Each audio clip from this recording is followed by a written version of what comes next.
ছোট ফুপু বিধবা হয়ে যখন 4 বছরের ছেলেকে নিয়ে বাবার সংসারে এসে উঠল, আমার মা বিষয়টা ভালোভাবে নিলেন না। ছোট ফুপু বছর 5 আগে পালিয়ে বিয়ে করেছিলেন।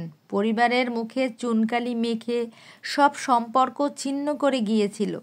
এতগুলো বছরে কেউ বিষয়টা মেনে নেননি। যে লোক ফুপুর বিয়ে করেছিল তার নাম মনির খান, রাজমিস্ত্রির কাজ করত। এই তো কয়েক বছর আগের কথা। জ্যৈষ্ঠ মাসের খাঁখা রোদ্দুর। আমার দাদুর সংসারে তখন নতুন ঘর উঠছে, ইট সিমেন্টের বাধাই করা পাকা ঘর। 20-25 জন লোক প্রতিদিন কাজ করে। তাদের মধ্যে মনির খান ছিল। সে রোজ কাজে আসতো। আমার এখনও একটু একটু মনে আছে, মনির নামের লোকটা অনেক ভালো গান গাইতো। গায়ক মনির খানের মতোই মাতাল করা সুর। ছাদের রড বাঁধতে বাঁধতে গলা ছেড়ে গাইতো। 36/5 সতীশচন্দ্র লেন। পরিচিত জন যারা তারা হয়তো চিনবেন। মীর সাহেবের বাড়ি বলেই এলাকার লোক ডাকতো। ব্রিটিশ আমলে তৈরি বাড়িতে মীর পরিবার থাকতো। কলেজ যাবার পথেই আমি দেখতাম, শুধু চেয়ে হঠাৎ দেখি ওই বাড়িতেই পরীর মতো মেয়ে। মেয়েটার নাম অঞ্জনা বলে কে যেন ডাক দেয়। সেই সূচনা, হায় অঞ্জনা, সেই অঞ্জনা। মনের মাটিতে জ্বালিয়ে পুড়িয়ে জীবন করেছে খাক। তবু অঞ্জনারা সুখে থাক, সুখে থাক। কণ্ঠে সে কি মায়া! যাবতীয় দুঃখ যেন কণ্ঠে জড়ো হয়েছে। তার সুরের মূর্ছনায় যে কেউ পাগল হয়ে যাবে। আমার কলেজ পড়ুয়া ফুপুও পাগল হয়েছিল। ওই সময় রোজ কলেজ ফাঁকি দিয়ে সে বাড়ি চলে আসতো। বাগানের ঘন ঝোপের আড়ালে গিয়ে গান শুনত আর লাজুক লাজুক হাসতো। আমি এতদিন জানি আমি সারাক্ষণ ফুপুর সাথে সাথে থাকতাম। তার আর আমার বয়সের পার্থক্য 3 বছর 8 মাস। মায়ের মুখে শুনেছি, তিনি যখন এ বাড়িতে প্রথম বউ হয়ে এসেছিলেন, ফুপুর বয়স তখন 7 মাস। শেষ বয়সে দাদির কোল জুড়ে তার অনাকাঙ্ক্ষিত আগমন। লজ্জায় দাদি মুখ দেখাতে পারত না। দাদির অবস্থা তখন নাজুক। এক মেয়েকে বিয়ে দিয়েছিলেন, বড় ছেলেকে বিয়ে করিয়ে ঘরে বউ এনেছেন। ইতিমধ্যে তাদের বাচ্চা কাচ্চা হয়ে গেছে। আবার ছোট ছেলের জন্য মেয়ে দেখছেন। এর মধ্যে তার এই অবস্থা। লজ্জা পাওয়ার কথা। দাদির তখনকার অবস্থা ভেবে আমার খানিক কষ্ট হয়। যদিও সব লজ্জা ভুলে তারা ছোট ফুপুকে বড় করেছেন, আদর মমতা দিয়ে মানুষ করেছেন। কিন্তু ফাগুন মাসের এক ভোরবেলা ফুপু তাদের সব আদর ভালোবাসার জলাঞ্জলি দিয়ে একজনের সাথে পালিয়ে যায়। রক্ষণশীল পরিবার আমাদের। মেয়েদের খোলামেলাভাবে বাইরে বের হওয়ার কঠোর নিষেধাজ্ঞা ছিল। ছেলেদের সাথে কথা বলা তো দূরে থাক, কোনো ছেলের দিকে চোখ তুলে তাকানো যেত না। স্কুল কলেজে কেউ না কেউ আনা নেয়া করত। একাকী কখনো ঘরের বাইরে পা রেখেছি কিনা মনে পড়ে না। সেই অবস্থায় মনির খানের জন্য আমার ফুপু পাগল হয়ে গেল। রাতের বেলা দুজন একসাথে ঘুমাতাম। রাত্রিভর ফুপু গল্প করে যেত। চোখ মুখে ছটফটানে নিয়ে বলতো, মানুষটা এত ভালো গান গায় তরু, শুনলে কেমন ঘোর লাগে, অন্যরকম অনুভূতি হয়। আমি বোধহয় ওনাকে ভালোবেসে ফেলেছি। আমি তখন ক্লাস 8-এ পড়ি। ভালোবাসাবাসির বিষয়টা বেশ বুঝি। আমার ক্লাসের মেয়েরা প্রায় চিঠিপত্তর পায়। টিফিনের ফাঁকে সবাই গোল হয়ে সে চিঠি পড়ে। আমি যেতে রাজি না হলেও রুমকি ছাড়ে না, জোর করে সাথে নিয়ে যায়। মেয়েদের টয়লেটের পিছনের দিকে ফাঁকা মতন জায়গা আছে, সবাই গিয়ে ওখানটায় বসি। মৌসুমি চিঠি বের করে আওয়াজ করে পড়া শুরু করে। নিষিদ্ধ সব কথা লেখা থাকে সে চিঠিতে, চুমুটুমুর কথা। শুনতেই আমার মুখ লাল হয়ে ওঠে। লজ্জায় দোকান গরম হয়। আমি ছুটিয়ে পালিয়ে আসার চেষ্টা করি। রুমকি তখন মজা করে বলে, এত লজ্জা পাচ্ছিস কেন তরু? মনে হচ্ছে চিঠিটা তানিয়াকে না তোকেই লিখেছে। তানিয়া তখন ফোড়ন কেটে বলে, ঠিকই তো, চিঠি তো আমাকে লিখেছে। তোর এমন মুখ লাল হচ্ছে কেন? তোকে কখনো কেউ এমন চিঠি লেখেনি? সবাই একযোগে হেসে ওঠে। না, লেখেনি। আমি চিঠি কেউ কোনোদিন আমায় লেখেনি। বনেদি পরিবার আমাদের। দাদুর নাম ডাক চারপাশে। এই গ্রাম থেকে বড় চাচাই প্রথম ব্যক্তি যে কিনা মস্ত বড় ডাক্তার। সবাই তাকে সমীহ করে। বড় চাচা তার স্ত্রী আর 2 ছেলেকে নিয়ে ঢাকায় থাকেন। সেখানে গাড়ি বাড়ি সব করেছেন। মাঝে মাঝে তারা গ্রামে আসেন। চাচা তখন গ্রামের মানুষদের বিনে পয়সায় চিকিৎসা দেন। তাছাড়া আমার বাবা নালন্দা বয়েজ হাই স্কুলের হেড টিচার, সবাই এক নামে চেনে তাকে। এই গ্রামের সব ছেলে ছোকরা বাবার ছাত্র। আমাকে পথরোধ করে চিঠি দিবে এমন ছেলে এই গ্রামে নেই।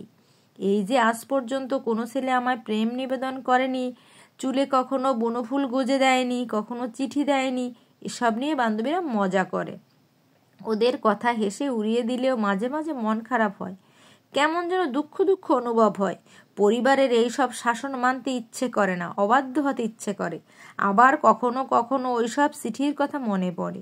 মৌসুমীকে একবার এক ছেলে লিখেছিল, তোমার গোলাপি পাপড়ির ন্যায় ঠোঁট দুটো শত চুমু। এই কথাটা আমার যতবার মনে পড়ে লজ্জা রক্তিম হয়ে যায়, বুক ধুকপুক করে। কল্পনায় দেখি নিশুতি রাত, চারপাশে আদুরে মোহনীয়, আমি ঘুমানোর ভান ধরে শুয়ে আছি। হঠাৎ কেউ একজন কানের কাছে মুখ নিয়ে ফিস ফিস করে বলেছে, তোমার গোলাপি পাপড়ির ন্যায় ঠোঁটে শতকোটি চুমু। ফুপু হঠাৎ কনই দিয়ে ধাক্কা দেয়। আমার ঘোর কাটে, ভাবনারা দূর হয়। জানালার ওপাশে জারুল গাছ, খোলা জানালা দিয়ে জারুল ফুলের গন্ধ ভেসে আসে। রাত জাগা পাখিরা ডানা ঝাপটাচ্ছে। আমি সচকিত হয়ে বলি, বলো ফুপু, শুনছি। শুনছিস? কিছু শুনছিস না কেন? আমি আর কি বলবো। ফুপু যে গায়ক মনির খানকে পছন্দ করে, ভালোবাসে, সেটা অনেক আগেই বুঝতে পেরেছি, কিন্তু এটা যে অসম্ভব। কাঁধ হয়ে ফুপুর দিকে ঘুরি, নরম গলায় বলি, উনি রাজমিস্ত্রি ফুপু, তুমি এসব ভাবছো কি করে? আমার চিরকালের শান্ত ফুপু রেগে যায়, বলে, তো যারা রাজমিস্ত্রির কাজ করে ওরা মানুষ না? কিন্তু এসব কখনো সম্ভব বলো? বড় ফুপা নামকরা ইঞ্জিনিয়ার, ফুপুকে নিয়ে বিদেশে থাকেন, সেখানে ফুপুকে রাজরানীর মতো করে রেখেছেন, আর তুমি একটা রাজমিস্ত্রির জন্য পাগল হয়ে যাচ্ছ? রাজরানী করে রাখার জন্য কি সবাইকে বিদেশে যেতে হবে? ইঞ্জিনিয়ার বর হতে হবে? রেগে যাচ্ছ কেন? একটু শান্ত হও। ফুপু দীর্ঘশ্বাস ছাড়ে, শান্ত হয়, একসময় হতাশা নিয়ে বলে, তোকে আমি বুদ্ধিমান মনে করেছিলাম তরু, কিন্তু তুই তো বোকা, মহা বোকা। ভালোবাসা এত ভেবেচিন্তে হয়? হুট করে হয়ে যায়। তুই যখন কাউকে ভালোবাসবি তখন বুঝবি। লোকটা যে পড়াশোনা কিছুই জানে না ফুপু। জানে, ও ক্লাস 5-এ পাশ করেছে। হঠাৎ বাবা মারা যাওয়ায় পরিবারের হাল ওকে ধরতে হয়েছে, আর পড়াশোনা চালিয়ে যেতে পারেনি। ফুপু আমায় নানাভাবে মানানোর চেষ্টা করে, বোঝানোর চেষ্টা করে। আমি বুঝি, আবার যেন বুঝি না। ফুপু একসময় কাছ ঘেঁষে এসে লাজুক গলায় বলে, স্বামী স্ত্রীর মাঝে ভালোবাসা থাকলে কুঁড়ে ঘরে থেকেও রাজপ্রাসাদ গড়ে তোলা যায়। আমি ছোট মানুষ, ফুপুর কথার পিঠে আর কথা খুঁজে পাই না। শুধু জানি এটা অসম্ভব। দাদু আর আমার বাবা জানতে পারলে ফুপুকে ব্রহ্মপুত্রে ভাসিয়ে দিবে কেটে। তারা অবশ্য জানতে পারলেন না। ঘরের তখন 1 তলার কাজ শেষ হয়েছে, 2 তলার কাজ সবে শুরু। একদিন ঝোপের আড়ালে ফুপু লোকটার সাথে নাম্বারের আদান প্রদান করলো। আমি দূর থেকে তাদের পাহারা দিলাম, কেউ যেন না দেখে। আমরা সফল হলাম, কেউ দেখলো না, জানলো না। সবার চোখ ফাঁকি দিয়ে ফুপু প্রেম করা শুরু করলো। রোজ রাতে সে মনির খানের সাথে কথা বলতে লাগলো। পুরনো এক বাটন ফোন জোগাড় করেছিল, সেটা দিয়ে কথা হতো তাদের। মাঝে মধ্যে ফুপু রাত জেগে চিঠি লিখতো, কি লিখতো সেটা অজানা। আমি ঘুম ঘুম চোখে দেখতাম ফুপু কাগজে লিখছে আর ঠোঁট টিপে টিপে হাসছে। টেবিল ল্যাম্পের লাল আলোয় ওই সময় তাকে অদ্ভুত সুন্দর দেখাতো। এভাবে কয়েক মাস গেল। 2 তলার কাজ প্রায় শেষ দিকে। কিছুদিনের মধ্যে জিনিসপত্র নিয়ে আমরা উঠে যাব। এমন সময় এক দুপুর বেলা ফুপু ধরা পড়ে গেল, তাও আবার দাদুর কাছে। পুকুর পাড় ঘেঁষে খড়ের গাদা রাখা, তার আড়ালে ফুপু লোকটার সাথে দেখা করছিল। মনির খান কি যেন ছেলে মানুষের কথা বলছিল, আর ফুপু খিলখিল করে হাসছিল। দূর থেকে তাকে আর ফুপুকে একত্রে দেখে ফেললো দাদু, আর সব বুঝে গেল। আমি স্কুল থেকে ফিরে শুনলাম আমাদের বাড়ির কাজের বুয়া টুকুর মা আমাকে সব বলল। ফুপুকে নাকি দাদু অনেক বকাঝকা করেছে, চড় থাপ্পড় মেরে ঘরে তালাবদ্ধ করে রেখেছে। শুনে আমার কলিজা শুকিয়ে গেল। ছুটে ফুপুর ঘরের দরজার কাছে গেলাম। মা টেনে নিয়ে এলেন, আর যেতে দিলেন না। রাত্রিবেলা শুনলাম মনির খানকে বেঁধে মারধর করেছে, মারতে মারতে হাত ভেঙে দিয়েছে। কে যেন দাদুর হাতে পায়ে জড়িয়ে ধরে লোকটার প্রাণ ভিক্ষা চেয়েছে। তখন দাদু তাকে ছেড়ে দিয়েছে। এরপর মনির খানের আর খোঁজ নেই, খোঁজ পাওয়া গেল না অনেক দিন। ফুপুও স্বাভাবিক হয়ে এলো। এদিকে এই ঘটনার পর থেকে ফুপুর বিয়ের কথাবার্তা শুরু হলো। কয়েক জায়গায় খোঁজ নিয়ে বিয়েও ঠিক করে ফেললো। ফাগুন মাসের শেষ শুক্রবার বিয়ে। পাত্র ব্যবসায়ী, শিক্ষিত, দেখতে শুনতে ভালো, বাপের বহু বছরের পুরনো ব্যবসা, অনেক ধনী পরিবার তারা। আমাদের বনেদি পরিবারের সাথে খাপে খাপ, সবাই ভীষণ খুশি হলো।